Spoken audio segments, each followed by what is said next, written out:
Hello, good evening. मेरी आवाज सुनाई दे रही है आप लोगों को? Yes sir. Very good. तो स्टार्ट करते हैं हम लोग अपना सिलेबस। वेल, गुड इवनिंग अंश। Well, good evening. चलिए स्टार्ट करते हैं फिर।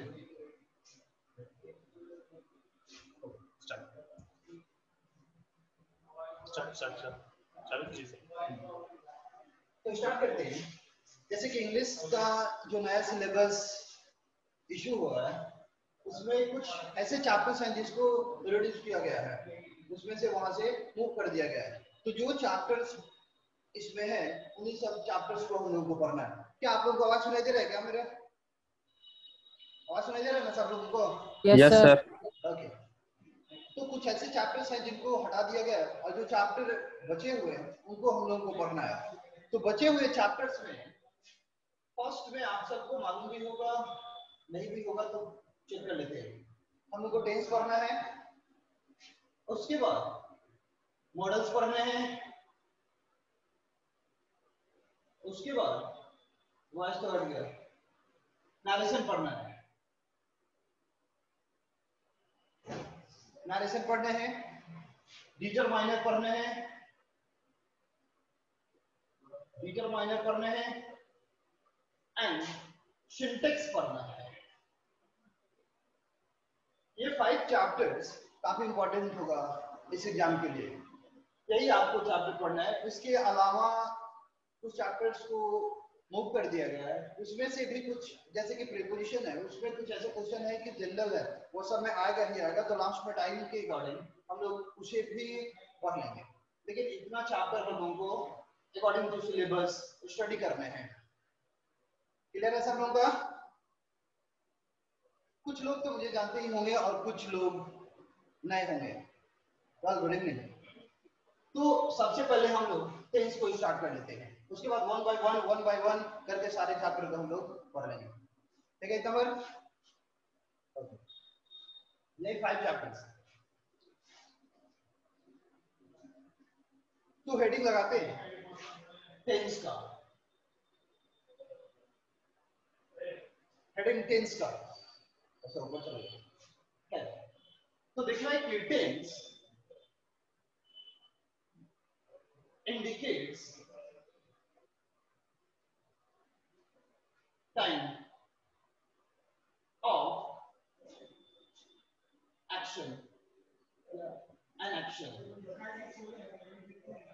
Tense indicates time of an action. Tense जो होता है हमारा किसी भी एक्शन के टाइमिंग को इंडिकेट करता है। समझ में आ रहा है आप लोगों को कि टेंस जो होता है किसी भी एक्शन के टाइमिंग को इंडिकेट करता है? बात समझ में आ रही है आप लोगों को? Yes sir. सेम आपको मालूम है कि टेंस के 4 काइंड्स होते हैं, सॉरी टेंस के 3 काइंड्स होते हैं। First present tense, second past, third future, future tense. ये जनरल है, ये सबको समझ में आता होगा या सबको ही पहले से इसका नॉलेज रखा हुआ है। तो क्या इसको मिटा दे? फिलहाल मिटा देते हैं। Yes sir. Yes sir. तो अब हम लोग पढ़ते हैं प्रेजेंट टेंस के बारे में। तो प्रेजेंट टेंस जो होता है इसका एक लाइन में पे तो it details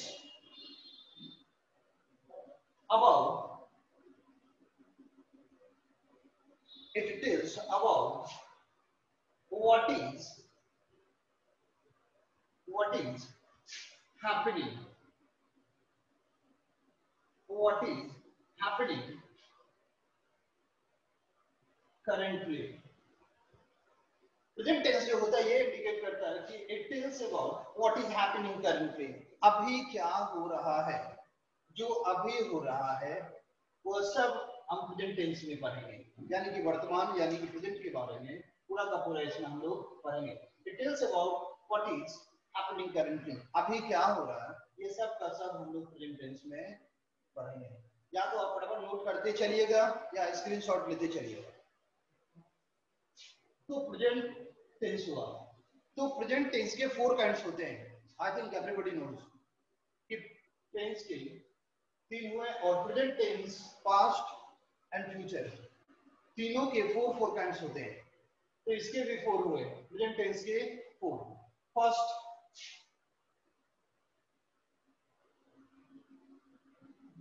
simple present, first simple present या प्रेजेंट इंडेफिनिट या प्रेजेंट इंडेफिनिट टेंस। तो ये हमारे प्रेजेंट टेंस का फर्स्ट काइंड है। प्रेजेंट टेंस में 4 काइंड्स होंगे, जिसका ये फर्स्ट है, सिंपल प्रेजेंट टेंस। अच्छा, बोर्ड पे जो हम लिख रहे हैं, आप लोगों को पढ़ने में कोई परेशानी? No sir. No sir. Simple no sir. Simple present tense is used, simple present tense is used to express present habit,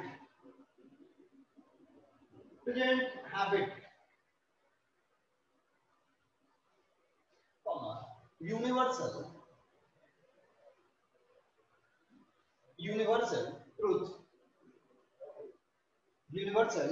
truth, तो थोड़ा नीचे कीजिएगा।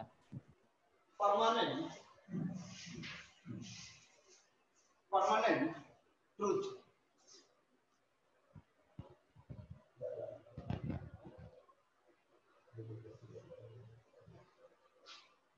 just wait,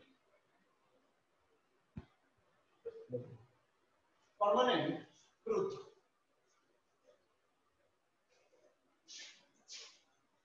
and repeated action। तो देखिए, सिंपल प्रेजेंट टेंस जो होता है उसका यूज किया जाता है टू एक्सप्रेस, ये बताने के लिए, क्या बताना है, प्रेजेंट हैबिट। यदि हमारी कोई हैबिट, प्रेजेंट में कोई भी हैबिट का मतलब कि जो हम यूजुअली करते हैं, तो प्रेजेंट हैबिट को शो करने के लिए सिंपल प्रेजेंट का यूज किया जाता है। यूनिवर्सल ट्रूथ, ऐसी ट्रूथ जिसे पूरे यूनिवर्स के लोग मानते हो, उसे यूनिवर्सल ट्रूथ कहा जाता है। जिसे पूरी दुनिया के लोग मानते हो, किसी को कोई ऑब्जेक्शन उस ट्रूथ को मानने में ना हो। थर्ड, परमानेंट का मतलब होता है अस्थायी। अस्थायी का मतलब होता है फिक्स, जो जहां है वहां है। एंड रिपीटेड एक्शन, रिपीटेड का मतलब होता है कोई एक्शन जो रिपीट करे, 1 बार 2 बार 3 बार 4 बार, तो उसे सिंपल प्रेजेंट से बनाया जाता है। सबसे पहले आप इतना नोट कर ले या स्क्रीनशॉट ले, जिसको जो दिक्कत होगा अपना बोलता रहेगा, अगर हो जाए तो फटाफट बोलिए, अगर किसी को कोई प्रॉब्लम भी हो तो बोल सकता है ओरली। डन, बिठा दे इसे। एक एग्जांपल देते हैं, एक एग्जांपल,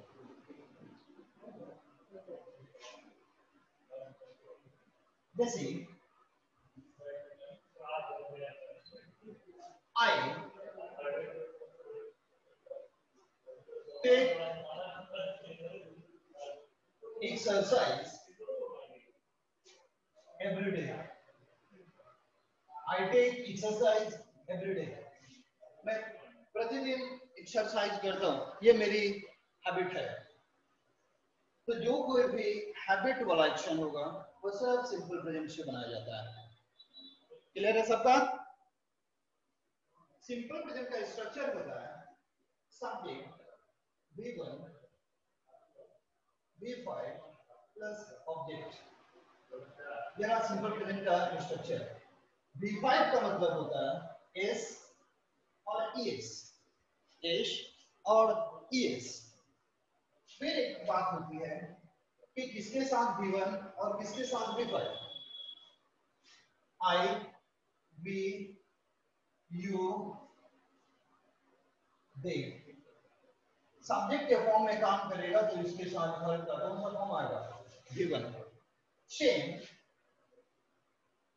ही, शी, इट या कोई भी नेम या नाउन, नेम या नाउन, इसके साथ V5।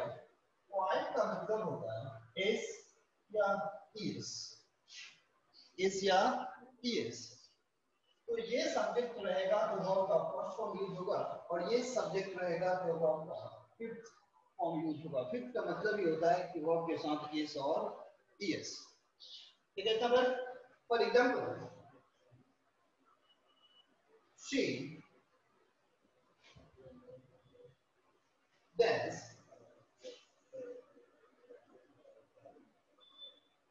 here, या तो come या comes, ये अफर्मेटिव का होगा। या तो ये वर्ब का फर्स्ट फॉर्म गिवन हुआ या ये फाइव फॉर्म कम्स हुआ। तो सिंपल प्रेजेंट में सब्जेक्ट यदि सी है तो वर्ब का कौन सा फॉर्म आएगा? फाइव। और फाइव का मतलब ये होता है कि एस और एस उसके साथ वर्ब के साथ लगा रहेगा। तो आंसर क्या होगा? कम होगा या कम्स होगा? कम्स। कोई परेशानी इतना में आपको नहीं है? फिर देखते हैं दे,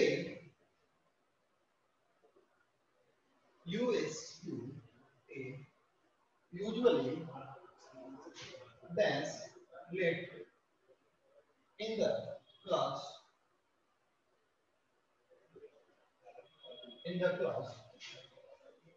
या तो कम होगा या कम्स होगा। का मतलब वर्ब का फिफ्थ फॉर्म कम या कम्स। V1 होगा या V5 होगा? कम होगा सर। तो कम होगा V1। कम V1 हो जाएगा। ये अफर्मेटिव का है, इसमें कोई दिक्कत है आपको? No sir. अब एक चीज देखते हैं, जैसे कि सेंटेंस में अगर हम पार्टिकुलरली ओरल टेंस की बात करें तो यदि हमें उस टेंस को निगेटिव बनाना है, निगेटिव का मतलब क्या होता है? उसमें हमें क्या ऐड करना है? नॉट। तो नॉट ऐड करना है तो नॉट का यूज बिना एक्सुअली वर्ब का नहीं होता है, यानी कि इस नॉट के लिए एक्सुअली वर्ब देना पड़ेगा। बात समझ में आ रहा है? तो जब नॉट के लिए हमें एक्सुअली वर्ब देना पड़ेगा तो फिर देखना है कि इसका एक्सुअली वर्ब क्या होगा। तो यदि सब्जेक्ट निगेटिव बनाना हो या इंटरोगेटिव बनाना हो तो हमें एक्सुअली वर्ब की आवश्यकता है। तो अगर सब्जेक्ट ये रहेगा तो वर्ब फर्स्ट आएगा और बी फर्स्ट का एक्सुअली वर्ब डू होता है।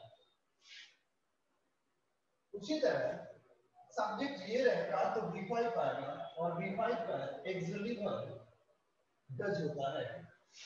एक्सुअली वर्ब निकल गया इसमें का कि V1 का एक्सुअली वर्ब डू होगा और V5 का एक्सुअली वर्ब डज होगा, यानी कि सिंपल प्रेजेंट का एक्सुअली वर्ब होता है डू या डज। और वो डिपेंड करेगा सब्जेक्ट के ऊपर। अगर ये सब्जेक्ट होगा तो डू होगा और ये सब्जेक्ट होगा तो डज होगा। इसको नोट किया जाएगा, इसको नोट कर लीजिए, हो जाता नोटिस कीजिए। आगे बढ़े आप? Yes sir. Yes sir. एक निगेटिव चेक कर लेते हैं। निगेटिव में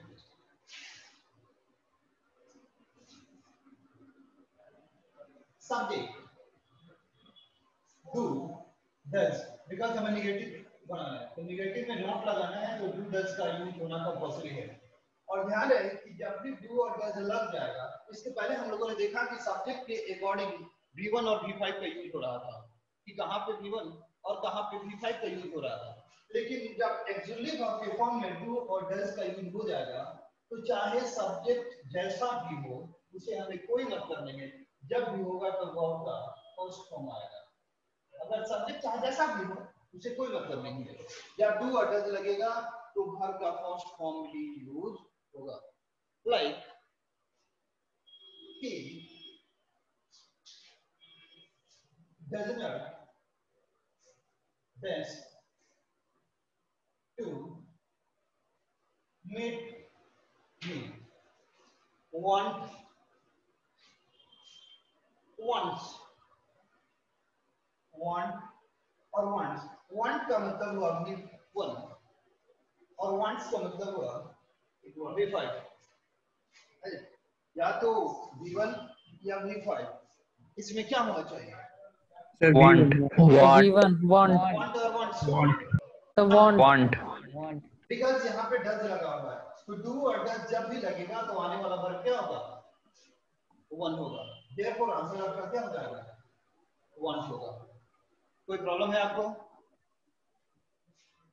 no sir अगर इंटरोगेटिव के बारे में बात करें तो यही एक्चुअली वर्ब पहले निकल जाएगा जैसे डू और डज आगे बाहर डू और डज उसके बाद सब्जेक्ट और फिर डू एंड डज लग गया तो आने वाला वर्ब कैसा होगा? First object and question marks नहीं छोड़ना चाहिए। Like do you know me do you know me बन गया इंटरोगेटिव हो जाएगा। इसको नोट कर लिया जाए। जिसको प्रॉब्लम होगा रिपीट मार सकता है वो फ्री है। जिसको प्रॉब्लम होगा वो रिपीट मार सकता है।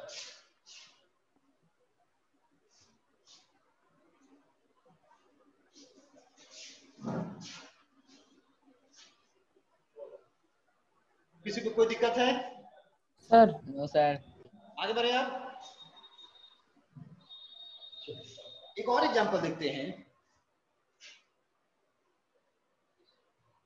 कि एक एग्जांपल में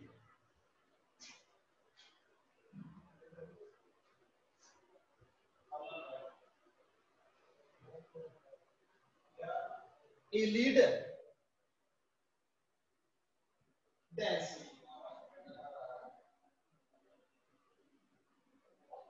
want to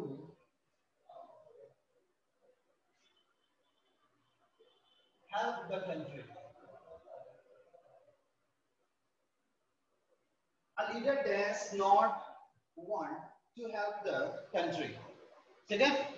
अगर हम यहाँ पे या तो डू होगा या तो डज होगा या इज होगा तीन में से कौन सा होगा? डू डज या इज होगा? बोलिए अगर समझ Sir, आया does होगा. Sir, does. Does. Does होगा sir. डज हो जाएगा। पहले भी बोला गया था कि अकॉर्डिंग टू सब्जेक्ट मैंने बोला था कि नाउन या नेम तो लीडर नाउन है तो नाउन है तो नाउन के साथ V5 और V5 का एक्चुअली वर्ब क्या होगा? डज। देयरफॉर आंसर आपका क्या हो गया? डज। कोई परेशानी इतना में है किसी को? क्लियर है? No sir. चलिए तो ये तो जनरल हुआ जो सारे बच्चे आप में से जो 9 में भी पढ़े होंगे ये सब कुछ पढ़े होंगे। अब हेडिंग दीजिएगा स्पेशल हेडिंग दिया जाए स्पेशल रूल हेडिंग पर गया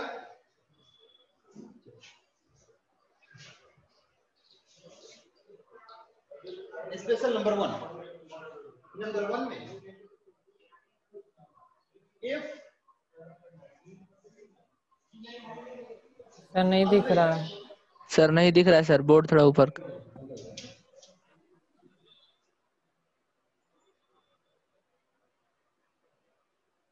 if always never hardly ये स्पेशल है।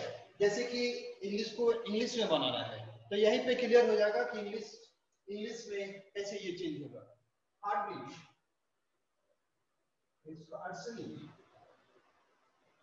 scarcely हो गया, usually,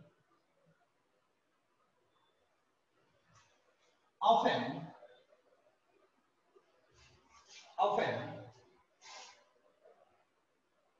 rarely, occasionally,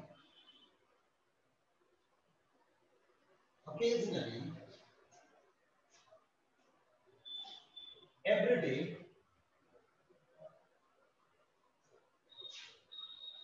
every week,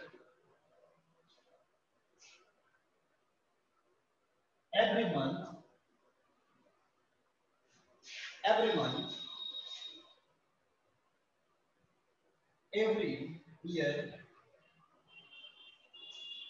every hour,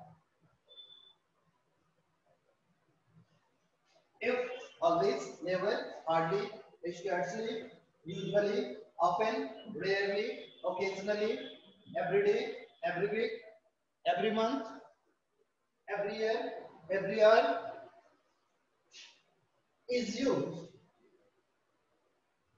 in a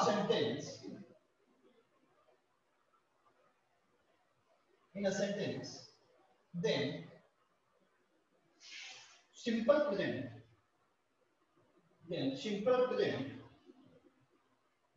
is used.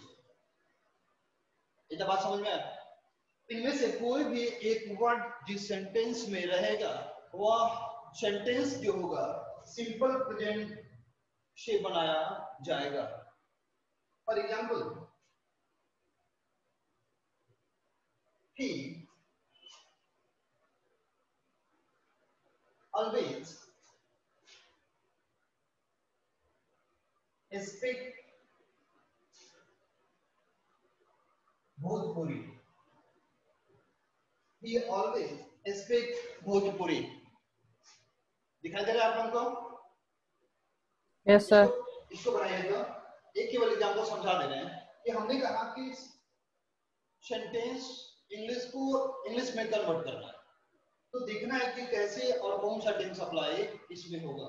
तो देखना है कि यहाँ पे कौन सा वर्ड लगा होगा, ऑलवेज, और यहाँ पे वर्ड है ऑलवेज. तो जिस सेंटेंस में इसमें से कोई भी वर्ड रहेगा वह केवल सिंपल प्रेजेंट से बनेगा, मतलब कि वर्ब का वन या वर्ब का कौन सा फाइव होगा. बात समझ में आ रहा है? ठीक, तो इसका आंसर दीजिएगा क्या? आंसर देके देखिएगा सही जा रहा है कि गलत जा रहा है. He always speaks Bhojpuri. Speaks होगा. Yes, sir. ठीक, ऑलवेज है अकॉर्डिंग टू सब्जेक्ट डिफाइन होना चाहिए. देयरफॉर आंसर होगा कि ही ऑलवेज स्पीक्स भोजपुरी. राइटिंग समझ में आ रहा है आपको? राइटिंग क्लियर है? Yes, sir. ये समझ में आ गया? थोड़ा सही लिखिए सर. थोड़ा सा सर थोड़ा सा सही लिखिए. फिलहाल तो समझ में आ गया. ये एक एग्जांपल. यस सर, यहाँ तक सही है. एक एग्जांपल और.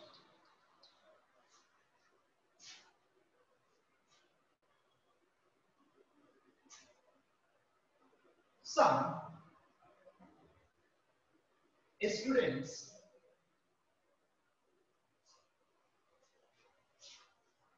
usually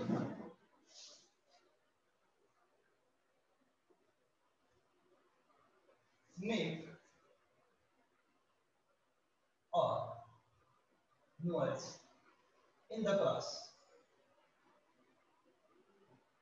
Some students usually make a noise in the class. अब देखा जाए इसमें क्या दिख रहा है कि इसको उस टेंस में बनाया जाए जो आप जानते हैं. इसमें कोई वर्ड दिखाई दे रहा है आपको? तो वो वर्ड दिख रहा है कौन सा? Usually.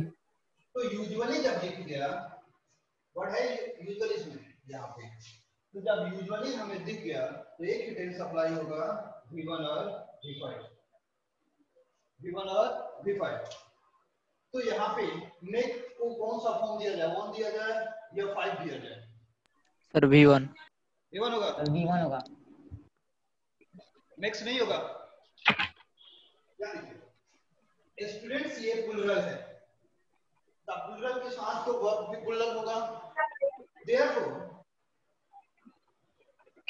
आंसर आपका सीधा हो जाएगा यहाँ पे, बाकी सब तो सेम होगा ही, यहाँ पर आंसर क्या आ जाएगा?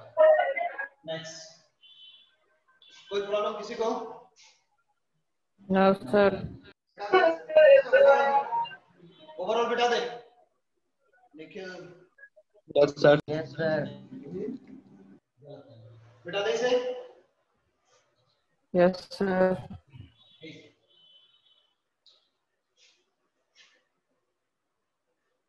देयर देखिएगा आपके एग्जाम में गैप फिलिंग आएगा, तो गैप फिलिंग में ऐसे ही क्वेश्चन देगा कि there are some words, there are some words that dance every year. There are some words that dance every year. One, migrated. B, is migrating. Migrating. C, migrates. Migrates. And D, migrate. दिखाई दे रहा है सब लोगों को? Yes, sir. पढ़ पा रहे हैं इसे? अब आंसर बताइए कि क्या होगा? ए होगा? Sir, migrates. C. सर सी माइग्रेट्स। D migrate. माइग्रेट्स होगा। माइग्रेट्स C होगा। C होगा सर। यानी कि आंसर सी होना चाहिए। नो सर D होगा। डी होगा? C होगा Yes, sir. सर। अच्छा देखिए, क्लियर कर लेते हैं कि क्या माइग्रेट्स होगा या माइग्रेट होगा। यानी कि आंसर या तो सी है या तो डी है। यही पे कंफ्यूजन है ना कि या तो सी होगा नहीं तो डी होगा। देखते हैं कि इसमें क्या लगा एवरी ईयर। तो इसके पहले हम लोगों ने एवरी के साथ कुछ वर्ड्स देखा था, every day, every month, every year, कुछ देखे थे हम लोग। तो अब देखते हैं। अच्छा युविका, माइग्रेट्स, चलिए देख लेते हैं, क्लियर कर लेते हैं कि एवरी ईयर हुआ तो सिंपल प्रेजेंट अप्लाई होगा। ये तो सबको समझ में आ गया है कि अभी थोड़ी देर पहले ये वर्ड आया हुआ था कि एवरी डे या एवरी मंथ, एवरी ईयर। तो सिंपल प्रेजेंट होगा तो इज आईएनजी कट, ईडी यानी V2 कट, यानी कि दो में से कोई नहीं होगा। थर्ड में देखा जाए कि माइग्रेट्स और माइग्रेट, अब देखिए ये दैट दिखाई दे रहा है ना, इसको कहते हैं रिलेटिव प्रोनाउन। इसको कहा जाता है रिलेटिव प्रोनाउन। तो जब आपको इसके बाद सिंटेक्स चैप्टर पढ़ाई जाएगी तो उसमें बताया जाएगा कि ये जो ये रिलेटिव प्रोनाउन दैट है, तो दैट के बाद हमें यहाँ पे वर्ब अप्लाई करना है, यही मेन वर्ब अप्लाई करना है। तो ये जो मेन वर्ब होता है अपने पहले आए हुए वर्ड के अकॉर्डिंग यहाँ पे वर्ब होता है। ये जो वर्ड है इसी के अकॉर्डिंग यहाँ पे वर्ब अप्लाई किया जाता है। तो वर्ड में एस लगा तो ये क्या बना? प्लूरल। तो ये बना प्लूरल। तब प्लूरल के साथ वर्ब भी क्या होगा? प्लूरल ही होगा। देयरफॉर V1 जो होता है वो प्लूरल होता है। जैसे माइग्रेट है तो ये कैसा वर्ब हुआ? प्लूरल। और इसमें एस जुड़ा हुआ है तो इसको कहा जाता है सिंगुलर।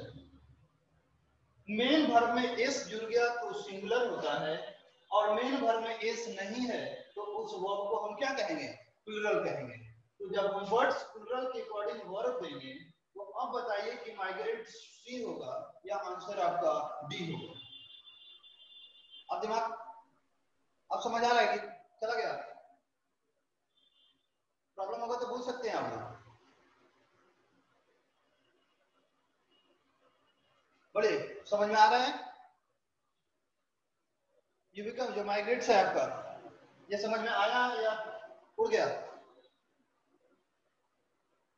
एक बार रिपीट मारते हैं। हमने कहा कि जो ये रिलेटिव प्रोनाउन है, यहाँ पे इसके साथ वर्ब का यूज उस दैट के पहले वाले वर्ड के अकॉर्डिंग होगा। तो वर्ड्स हमारा प्लूरल है, देयरफॉर वर्ब जो होगा हमारा प्लूरल होगा। तो प्लूरल होगा तो एस लगा तो सिंगुलर और एस नहीं है तो प्लूरल। देयरफॉर आंसर आपका क्या जाएगा? बी होगा। क्लियर है? एक और एग्जांपल देते हैं। अच्छा पहले इसको नोट कर लीजिए तो फटाफट, इसको नोट कर लीजिए फटाफट। हो गया हो गया? चलिए एक और example.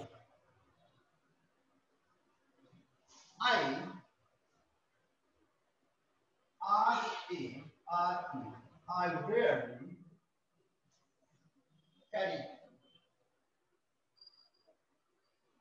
an umbrella in summer day. I rarely carry an umbrella in summer day. इसका आंसर दिया जाए।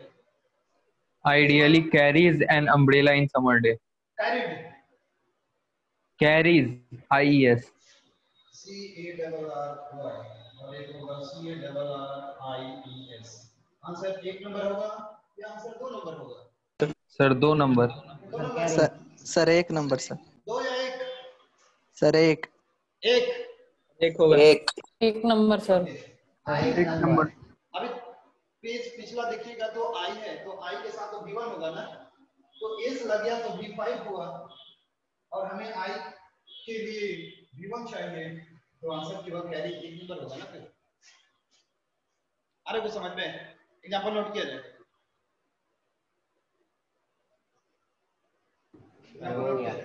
हो गया? आगे बढ़े अब, आगे बढ़ा जाए। चलिए एक लास्ट एग्जांपल इसके ऊपर, एक last one.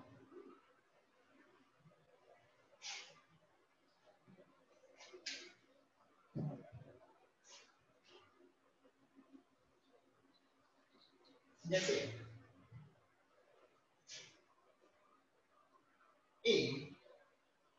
AMUSI, a musician dance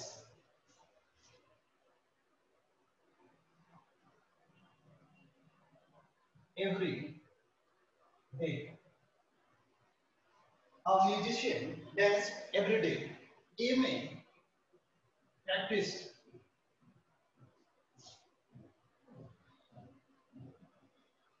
B is practicing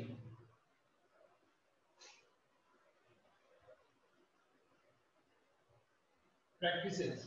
D में none का मतलब हुआ कि तीनों में से कोई भी आंसर सही नहीं है। अब देखिए तो A होगा, B होगा, C होगा या तीनों में से कोई आंसर सही नहीं है। Sir C। C practices। Practices समझ आ रहा है? सी ठीक है अंशु, सही है आपका।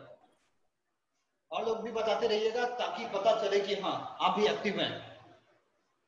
तो म्यूजिशियंस सिंगर है और इसमें क्या लगा हुआ है? एवरीडे। तो जब एवरीडे लग गया तो बनेगा तो सिंपल प्रेजेंट से ही या तो V1 होगा या V5 होगा, लेकिन म्यूजिशियन सिंगर नाउन है, देयरफॉर आंसर में V1 नहीं बल्कि क्या होगा? V5। तो V5 के सॉल्व ये इसको। क्लियर? आगे बढ़े अब। नेक्स्ट। Yes sir. नेक्स्ट ये गैप फिलिंग के लिए, ओमिशन के लिए, सबके लिए इंपॉर्टेंट है। नंबर 2 स्पेशल का है।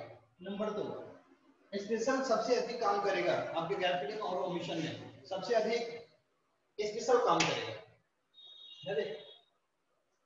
इफ अ सेंटेंस, सर नहीं दिख रहा है। नहीं दिख रहा।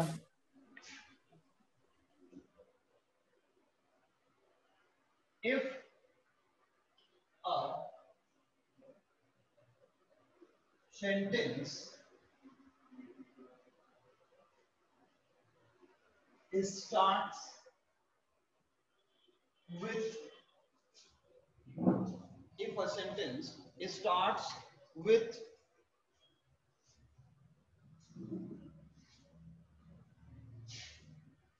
here plus there, if a sentence starts with here plus there, then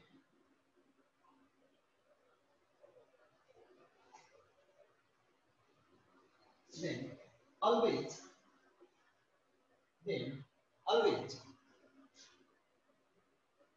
simple present, always simple present is used।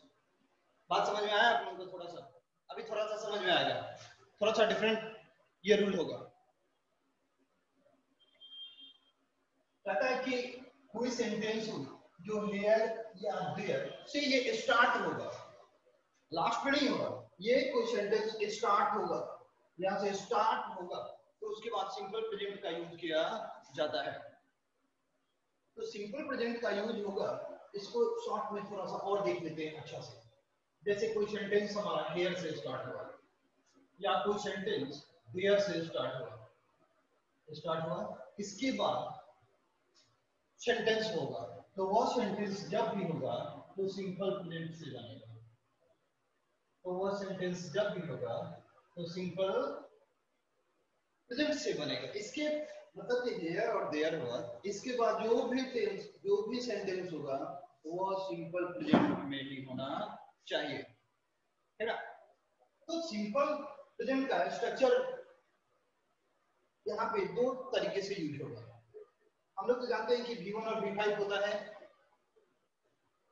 V1 और V5 होता है, लेकिन यहाँ पे V1 और V5 का दो तरीका है यूज करने का।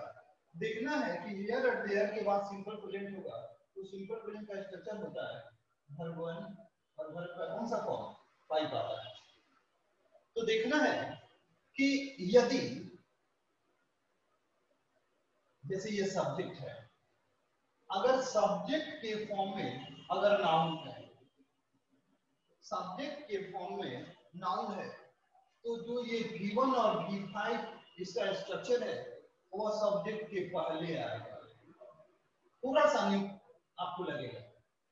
बात समझ आ रहा है आपको? Yes sir. हाँ, एक सेकंड।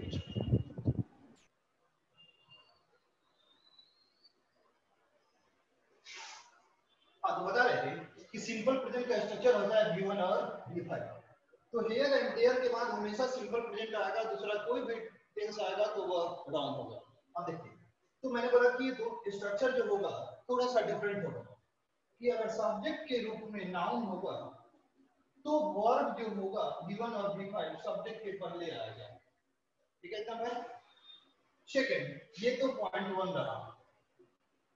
अगर सब्जेक्ट के फॉर्म में नाउन नहीं बल्कि प्रोनाउन होगा तो ये जो V1 V5 पहले आ रहा है, ये V1 V5 बाद में चला जाएगा। थोड़ा सा समझ आ रहा है इसको कि अगर सब्जेक्ट के फॉर्म में नाउन होगा तो V1 V5 पहले आएगा, अगर वही चीज सब्जेक्ट के फॉर्म में प्रोनाउन होगा तो वही V1 और V5 बाद में आएगा। V1 V5 according to subject होगा। एग्जाम्पल दिखाते हैं, ऐसे थोड़ा कम समझ आएगा, एग्जाम्पल सामने आएगा तो समझ आएगा। जैसे हम कहें कि रिया lives here, ये सेंटेंस करेक्ट है, इस सेंटेंस में कहीं कोई प्रॉब्लम नहीं है। रिया lives here, तो here ये कहां पे गया? लास्ट में गया। तो हमें लास्ट से मतलब नहीं है, हमें किससे मतलब है? कॉस्ट से। तो अगर हम इस हेयर को पहले देंगे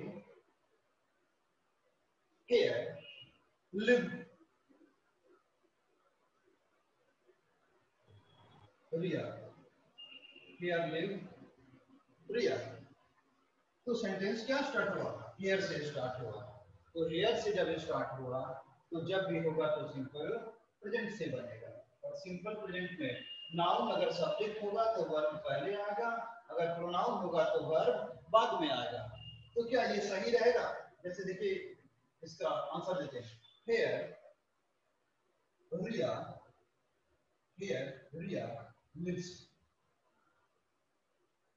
ये सही है या गलत है? अब आप बताइएगा, राइट है या रॉन्ग है? अच्छा, रिया क्या है? नाउन है। तो हेयर के साथ जब सिंपल प्रेजेंट आएगा तो रिया नाउन है। तो जब नाउन होगा तो वर्ब कहाँ आएगा? पहले आएगा। देयरफॉर ये क्या होगा? गलत है। ये तो गलत है। इसका सही फॉर्मेशन होगा कि here lives Riya, here lives Riya. तो देखिए सर, ये रहा नाउन। तो नाउन के पहले V5 आ गया। अब जाके ये सेंटेंस क्या है? करेक्ट हुआ। समझ आ रही है आप लोगों को? एक पूरा कोड पूरा ध्यान से इसको नोट कर लिया जाए। ये नाउन और प्रोनाउन दोनों को, ऊपर वाला भी स्ट्रक्चर नोट होगा और नीचे वाला भी स्ट्रक्चर नोट होगा। इसको भी नोट करना है, स्क्रीनशॉट ले लीजिए। ये सब फटाफट, जिसको दिक्कत होगा पूछ सकता है, दोबारा पूछ सकता है।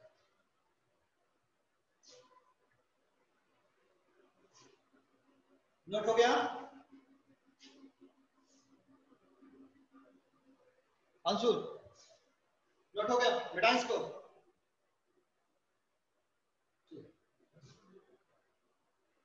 एक और एग्जांपल इसके ऊपर।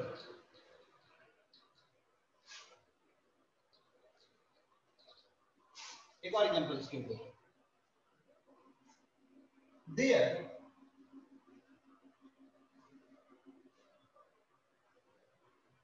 walk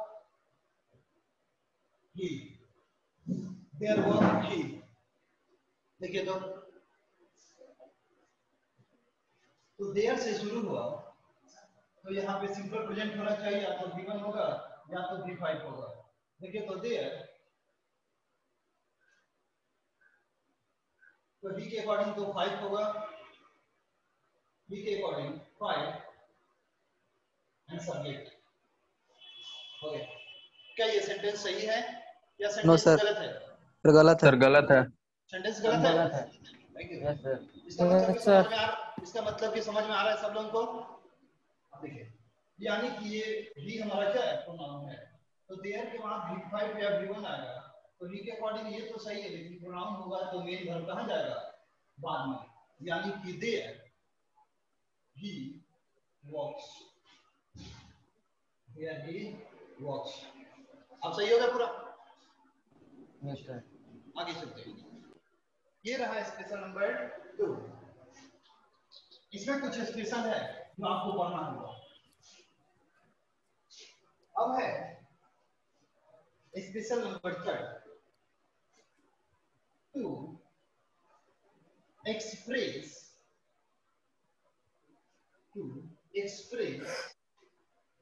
द, सर दिखाई नहीं दे रहा। दिखाई नहीं दे रहा sir. To express the universal, to express the universal truth.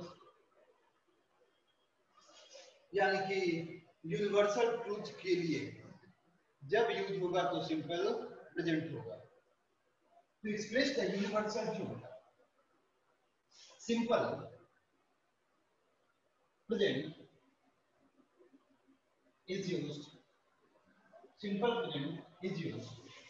कोई भी ऐसी रियलिटी जिसे पूरी दुनिया के लोग मानते हो, जैसे एक example, the earth dash the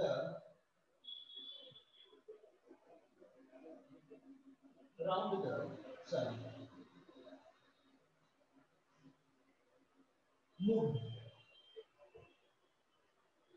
moves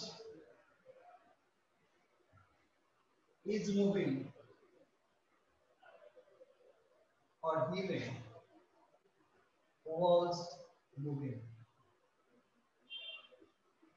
पूरी दुनिया को मालूम है कि पृथ्वी जो है चक्कर काटती है, चक्कर काटती है, यानी कि पूरी दुनिया के लोग इस बात को मानते हैं। Therefore, सिंपल प्रेजेंट से बनाया जाएगा। तो सिंपल प्रेजेंट से बनेगा तो आंसर क्या होगा, ए होगा या सी होगा? सर बी होगा। बी सर ए बी होगा होगा sir.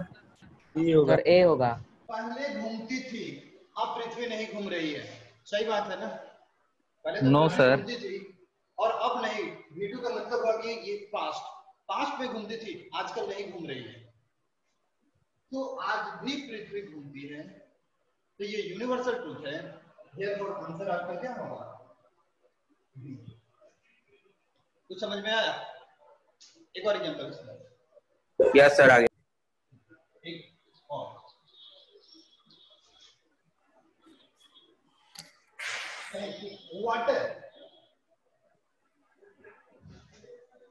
water dense from the earth, A evaporates, B evaporated, C evaporates, D में none। यानी कि तीनों में से कोई भी ऑप्शन करेक्ट नहीं है। सर सी होगा, इवापोरेट्स। सर सी इवेपोरेट्स। समझ में आ जा रहा सर है? इवेपोरेट्स। Yes sir. वाटर इवापोरेट्स होता है फ्रॉम द अर्थ, ये पूरी दुनिया जानती है। आकाश में पानी होता नहीं है, नीचे से ही आकाश में पानी जाती है, ये यूनिवर्सल है। देयरफॉर आंसर क्या होगा, सी। क्लियर? अब आगे बढ़ सकते हैं। Yes sir. Yes sir. Special number ये थर्ड वन अब 4 में, इसको वीडियो में दीजिएगा। आप समझ जाएंगे कि एक क्वेश्चन आएगा ही इसमें से, वीडियो में दीजिएगा। काफी इंपॉर्टेंट रूल है इसका, सिंपल प्रेजेंट का ही काफी इंपॉर्टेंट रूल है। तो देखिएगा कि if when until unless in case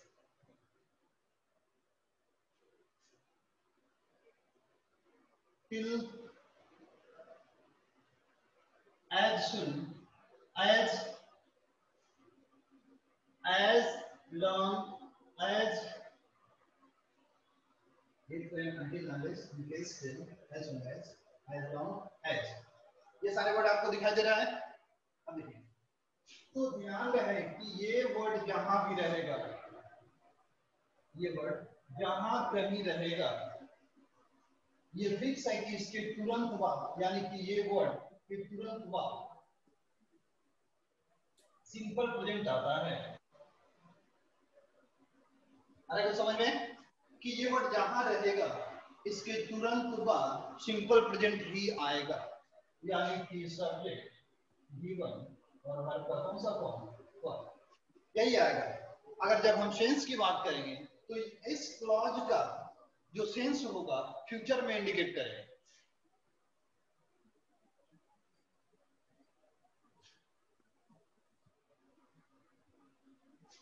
sir अच्छा विश्वास गौरव का एक क्वेश्चन है, देख लीजिएगा कि अनकाउंटेबल नाउन क्या होता है, सिंगुलर होता है या प्लूरल होता है? तो अनकाउंटेबल नाउन अपने आप में पूर्ण रूप से सिंगुलर होता है। कोई भी अनकाउंटेबल नाउन अपने आप में सिंगुलर होता है। बात समझ में आया? विश्वास क्लियर हो गया आपका? Yes sir, clear. अनकाउंटेबल अपने आप में सिंगुलर होता है। अब देखते हैं, तो इस वर्ड में से कोई भी एक वर्ड हो, उसके बाद जब आएगा तो सिंपल प्रेजेंट आएगा और सेंस देगा फ्यूचर में, लेकिन बनेगा सिंपल प्रेजेंट से। तो चलिए, एक हुआ, लेकिन ये अकेले नहीं आएगा, एक के साथ और आएगा, यानी कि इसके साथ एक और कोई ना कोई आएगा।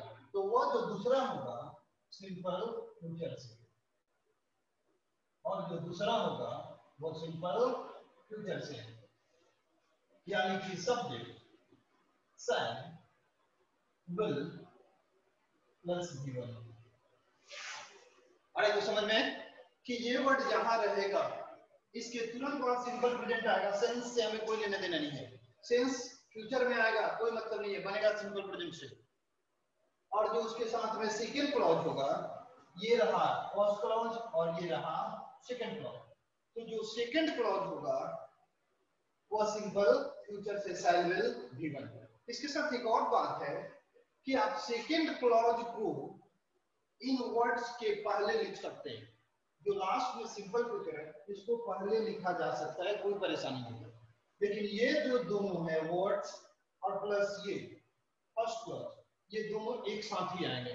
हम इन दोनों को इधर कर सकते हैं और इसको इधर कर सकते हैं, कोई परेशानी नहीं है। लेकिन इसके इन वर्ड्स के तुरंत बाद जब आएगा तो सिंपल प्रेजेंट आएगा। एग्जांपल देखते हैं, इफ आगे if he come here, if he come here, I help him, I help him। इसको दोनों वर्ब को गेट दिया गया। तो ब्रैकेट का मतलब हुआ कि यहाँ पे आपको टेंस अप्लाई करना है। अब कौन सा टेंस होगा, अब तो ये बेचारा स्ट्रक्चर ही बताएगा आपको कि यहाँ पे कौन सा टेंस अप्लाई होगा। आंसर में तो कौन सा टेंस अप्लाई होगा ये तो स्ट्रक्चर बताएगा।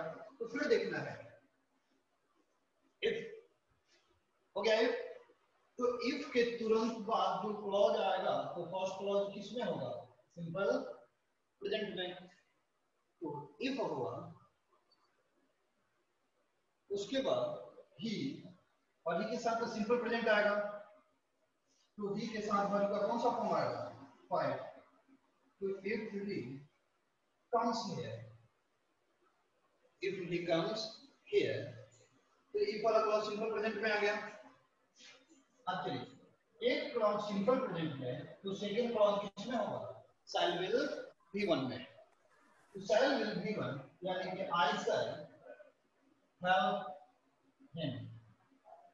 तो देखिए इफ वाला क्लॉज सिंपल प्रेजेंट में आ गया और सेकंड जो क्लॉज है फर्स्ट वाला तो आ गया फाइव में और सेकंड शैल के साथ आ गया। ये थोड़ा सा समझ आया आपको? उसके बाद हम चाहें तो रिपीट कर दीजिए। हाँ, ये तो समझ में आ रहा है कि ये जितने भी वर्ड्स हैं इसके बाद सिंपल प्रेजेंट आएगा, इसके बाद सिंपल प्रेजेंट आएगा। तो सिंपल प्रेजेंट आएगा और जो दूसरा क्लॉज होगा सिंपल फ्यूचर से बनेगा, simple future shell will given. हम सेकंड वाले को शुरू में भी रख सकते हैं, ये जो फर्स्ट वाला है इसको हम लास्ट में भी रख सकते हैं। तो यहाँ पे देखना है कि इफ लगा तो इफ के साथ तो सिंपल प्रेजेंट आएगा, तो मैंने इफ वाले को सिंपल प्रेजेंट में डाल दिया।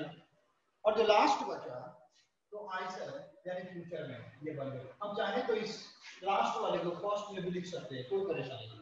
जैसे आई शैल हेल्प हिम, आई शैल हेल्प हिम। अब बचा कौन, इफ ही कम्स हियर। दोनों का दोनों आपका करेक्ट है। केवल यही ध्यान रखना है कि ये जहां रहेगा इसके तुरंत बाद सिंपल प्रेजेंट आना कंपल्सरी है। किसी को कोई दिक्कत हो तो बोल सकता है। नो सर, क्लियर है। बात समझ आ रहा है? Sir, one more example, sir. हाँ हाँ मिलेगा मिलेगा, डेफिनेटली मिलेगा। इसको पहले स्क्रीनशॉट या नोट कर लीजिए फटाफट तब। स्क्रीनशॉट ले लिए? सर। आगे बढ़े यार। Yes sir.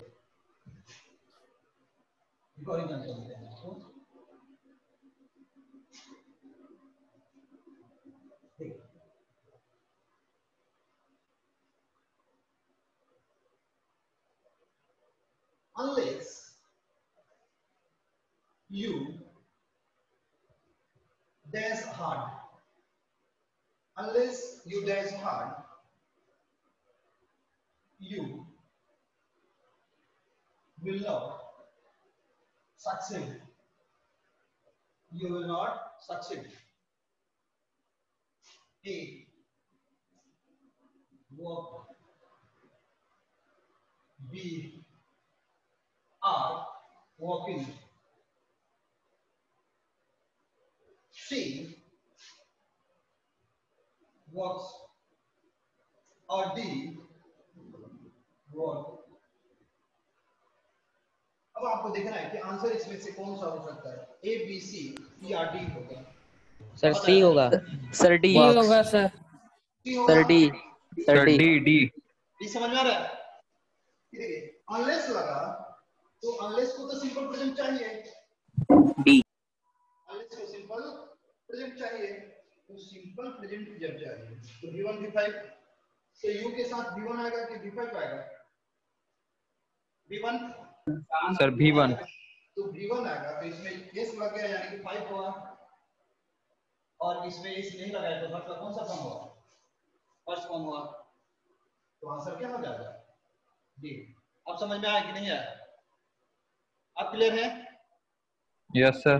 Yes sir. एक एग्जांपल और लिख देते हैं, बना लीजिए। देखिए हम इसको चाहे तो इधर भी लिख सकते हैं, पहले लिख सकते हैं कि you will not succeed unless you work hard. Done.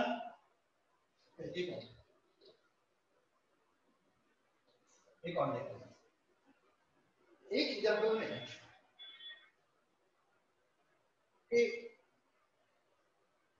take an umbrella, take an umbrella in case it does a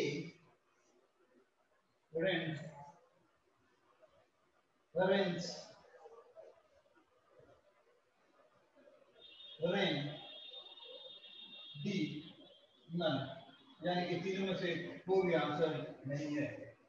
answer दिया जाए कौन सा होगा, ए बी सी या D? B. Sir B. B. B. Yes sir. B. In case है, in case है in case को क्या चाहिए? Simple present. तो सिंपल प्रेजेंट यानी कि इट है, देयरफॉर वर्ब का कौन सा फॉर्म आएगा? 5, इसलिए आंसर क्या हो जाएगा? वेंस। तो समझ में आ रहा है? Yes sir. Yes sir. Yes, sir. Yes sir. ये एग्जांपल नोट कर लीजिए। Sir, but is the future. हां Sir, but is the future नहीं है। फ्यूचर नहीं, कोई बात नहीं है, ये तो इंपरेटिव सेंटेंस हो गया ना, कोई दिक्कत नहीं है। सेकंड वाला अगर फ्यूचर में नहीं भी है कोई परेशानी नहीं, ये आपका सिंपल प्रेजेंट होना चाहिए। बट मैक्सिमम जो होता है ना, जब ये पूरा एक टेंस आएगा तो सिंपल फ्यूचर में आएगा, लेकिन ये टेक एन अम्ब्रेला क्या है, वह सेंटेंस जो गिवन से स्टार्ट होता है वो तो इंपरेटिव कहलाता है। तो ये तो आउट ऑफ टेंस है, अगर टेंस आएगा तो सिंपल फ्यूचर आएगा, और टेंस नहीं आएगा तो गिवन से स्टार्ट होगा इंपरेटिव में। ठीक है? Okay, sir. चलिए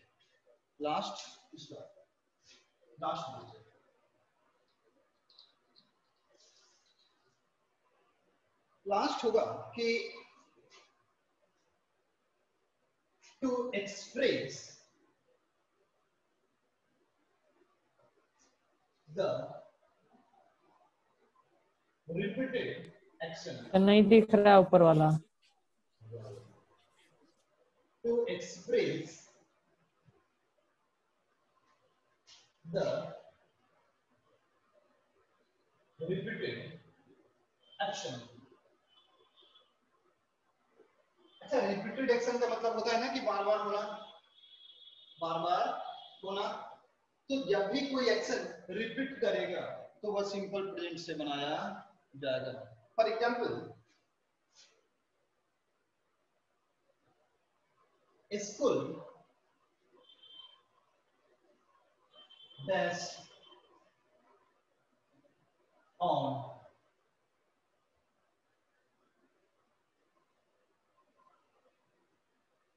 ये आगे सोच रहा है। री ओपन, बी री opens, C has reopened, B में none। देखा जाए तो स्कूल डैश ऑन 6 अगस्त 2020, यानी कि 2020 को स्कूल तो खुलता ही रहता है, बंद होता है फिर खुलता है। तो यहाँ पे यह क्या होगा सर बी। ये कम होगा। तो स्कूल दोबारा खुलेगा फिर तो उसके साथ में कौन सा टेंस अप्लाई होगा? B5, यानी कि सिंपल प्रेजेंट। देयरफॉर आंसर क्या हो जाएगा? बी।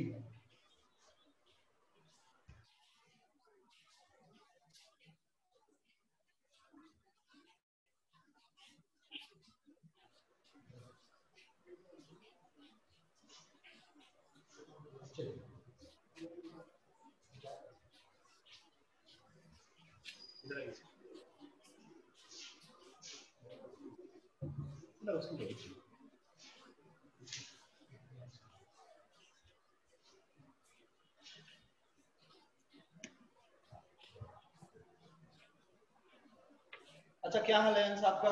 समझ में आ रहा है आपको? अंश समझ में आ रहा है आपको? एक क्वेश्चन देखते हैं, एक क्वेश्चन देखते हैं। एक क्वेश्चन जैसे कि his father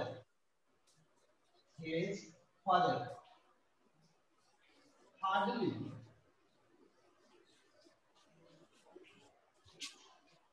go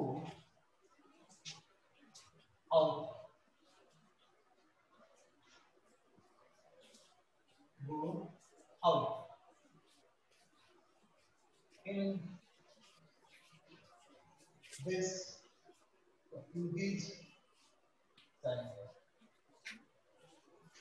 अब देख रहा है कि his father hardly go out in this time, क्या कह सकते हैं इन कोविड-19 टाइम। ये जो एपिडेमिक चल रहा है इस सिचुएशन की बात किया जा रहा है। तो अंशु बताइएगा क्या इसका कौन सा टेंस अप्लाई होगा? तो अगर होगा भी तो वर्ब का कौन सा फॉर्म होगा? 1 2 3 4 या 5? अंशु को बताना है। सर शुरुआत में क्या लिखे हैं sir? His father hardly go out in this time। Sir क्या बताना है कि कौन सा टेंस अप्लाई होगा इसमें? और कोई अगर ये Goes। क्या होगा? Goes।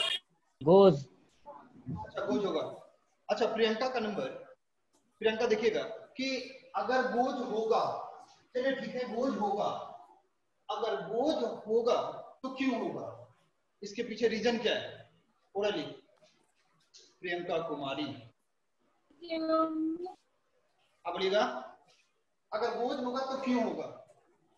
यहाँ पे माना कि चलो ठीक ही है, देख लेते, लेकिन यहाँ पे 5 क्यों होगा? यहाँ V1 क्यों नहीं होगा? अब बता लीजिए। According to subject। यहाँ पे वो subject first person. Yes sir. तो सब्जेक्ट के अकॉर्डिंग यहाँ पे V5 होगा। तो हम सब्जेक्ट के अकॉर्डिंग हम कहें कि अगर इज गोइंग हो तो फादर सिंगुलर है तो इज गोइंग भी तो हो सकता है ना। इज गोइंग भी तो गलत नहीं है हमारा। अगर इज गोइंग की बात करें तो इज गोइंग भी तो गलत नहीं है ना। राकेश, श्रेया श्रेया अच्छा श्रेय है, सॉरी श्रेय अमृत, बताया जाए कि अगर गोज सही है तो इज गोइंग भी तो गलत नहीं है ना। सर गोज इसलिए हुआ क्योंकि सर सब्जेक्ट वहाँ पे सर फादर है और फादर एक नाउन है, तो उसके बाद इसीलिए हम लोग V5 लगाएंगे वहाँ पे। V5 सही है, तो फादर के साथ तो इज गोइंग भी सही है, गलत नहीं है। तो no is sir, going is तो गोइंग नहीं होगा। हाँ सर इज गोइंग नहीं होगा नहीं होगा क्योंकि वो V4 है सर। नहीं, V4 से मतलब नहीं है। इसके पीछे रीजन कोई बता सकते हैं आप लोगों में से कोई भी? विश्वास? Yes sir sir. क्योंकि रेयरली है सर, हार्डली है सर, सॉरी हार्डली। अच्छा, हाँ। युविका आंसर सही है इनका कि इसमें हार्डली है। युविका हाँ, आपको ओरली बोलना है।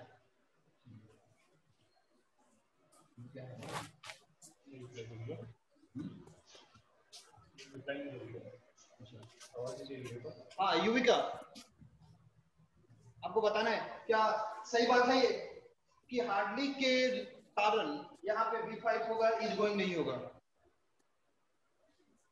ओरली बोलना है आपको।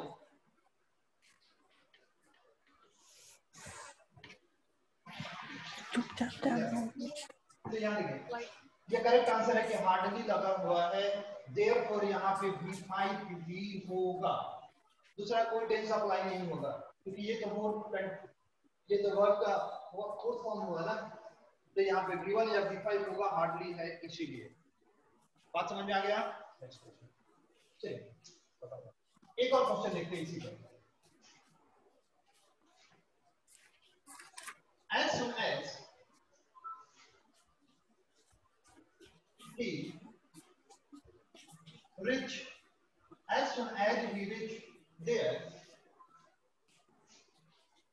he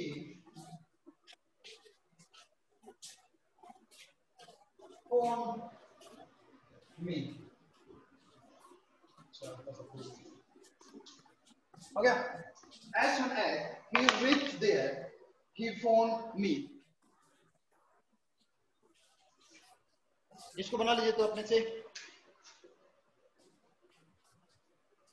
अभिनव देखिएगा तो बन जाएगा आपसे ये आंसर बोल सकते हैं।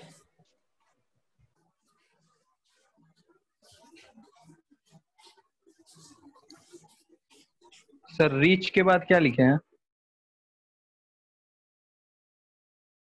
सर आप म्यूट हो गए हैं।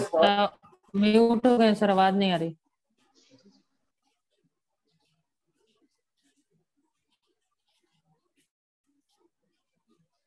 चैट में सबको आंसर दीजिए तो आवाज सुनाई दे रहा है मेरी? Yes sir. Yes, sir sir. Reach के बाद क्या लिखे हैं एक बार बता दीजिए। As soon as he reached there, P-H-E-R-E, he reached there, he phoned me. पढ़ा जाए इसको, सबको चैट में आंसर दिया जाए कि दोनों ब्रैकेट जो दिया गया है, तो फर्स्ट ब्रैकेट का आंसर क्या होगा एंड सेकेंड ब्रैकेट का आंसर क्या होगा, कौन सा टेंस अप्लाई होगा? सबको फटाफट दिया जाए, आंसर दिया जाए।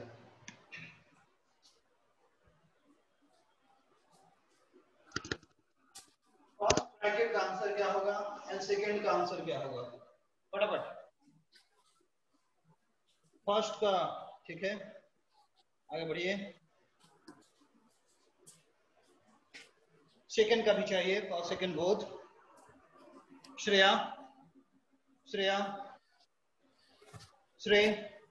आंसर दिया जाए सेकेंड, ठीक है। आगे फटाफट देर नहीं, पढ़ाई अभी हुआ है। फटाफट अमन को देरी है क्या? कौन बोला? श्रेया बोली माइक ऑन करके स्क्रीन करेगी। अच्छा श्रेया माइक पे एक सेकंड रुकिएगा फिर। सब कोई हो गया? हाँ श्रेया आप बताइएगा फर्स्ट का आंसर।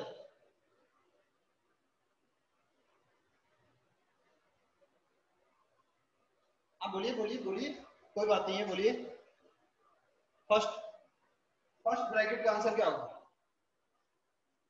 फर्स्ट ब्रैकेट का आंसर श्रेया को बोलिए रिमूव कर दे।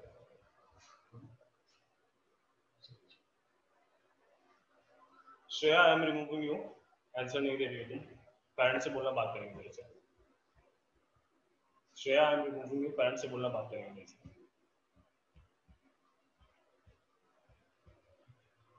नेक्स्ट, ये यहाँ पे चलिए इसको सही क्लियर कर देते हैं। अभी आप लोगों ने देखा कि as and as, till, if, until, unless के तुरंत बाद सिंपल प्रेजेंट आएगा। इसके तुरंत बाद सिंपल प्रेजेंट तो ही है, तो ही के अकॉर्डिंग रीच थोड़ी होगा ना, रीच तो होगा नहीं, वहां पे रीचेज होगा, वहां पे रीचेज होगा, V5 होगा ना, क्योंकि एज के तुरंत बाद वर्ब का सिंपल प्रेजेंट आएगा, तो वर्ब का तो 5 फॉर्म होगा अकॉर्डिंग टू ही, तो एक में रीचेज होगा। एंड इसके बाद जब सिंपल प्रेजेंट हो गया तो सेकंड वाला में क्या होगा? Simple future. अभी बताया गया है आपको, तो सिंपल फ्यूचर, तो ही के साथ क्या लगेगा? विल और विल। एक फर्स्ट ब्रैकेट में होगा रीचेज एंड सेकंड ब्रैकेट में होगा विल ऑन। ऐसे ही क्वेश्चन आएगा आपके गैप फिलिंग में। गैप फिलिंग में भी आ सकता है, साथ ही साथ आपका जो जंबल आएगा या वर्ड का अरेंजमेंट आएगा उस सब में ये सब आपका रहेगा। पहले से आपको नोटिस कर दिया जा रहा है। ठीक है, इतना समझ में आ गया सबको? Yes sir. Yes sir. एकदम क्लियर है?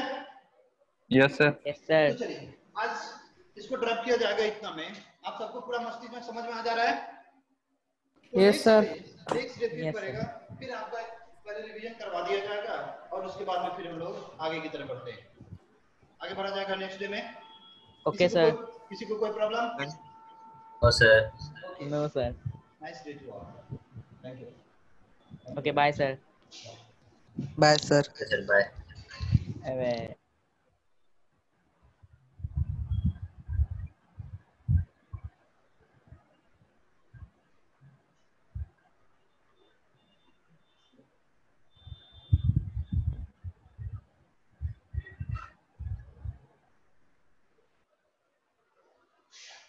Okay drop out. हाँ सर। हाँ सर। हाँ सर।